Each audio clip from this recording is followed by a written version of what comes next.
Hi friends, మీరెప్పుడైనా జీడిపప్పు చెట్టుని చూసారా? దీన్నే జీడి మామిడి చెట్టు అంటారు. చెట్టుకి కాయలైతే ఈ విధంగా ఉంటాయి. ఈ పైనున్న పార్ట్‌ని జీడిపండు అంటారు. కిందున్న పార్ట్‌ని జీడి గింజ అని అంటారు. మీకు ఈ జీడి గింజ గురించి చెప్పనవసరమే లేదు.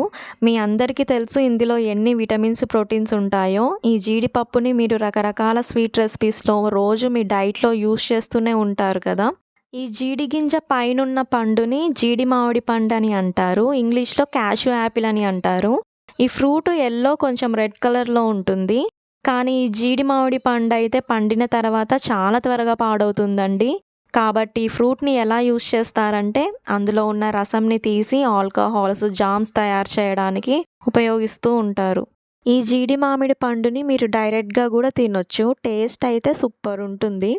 కానీ కొంచెం వగరుగా, కొంచెం తియ్యగా ఉంటాయి. వీటిని మధ్యలో కట్ చేసి ఇందులో కొంచెం ఉప్పు, కారం వేసుకొని తింటే ఇంకా టేస్టీగా ఉంటాయి. మరి మీలో ఎంతమందికి ఈ జీడి మామిడి పండంటే ఇష్టమో లైక్ చేయండి.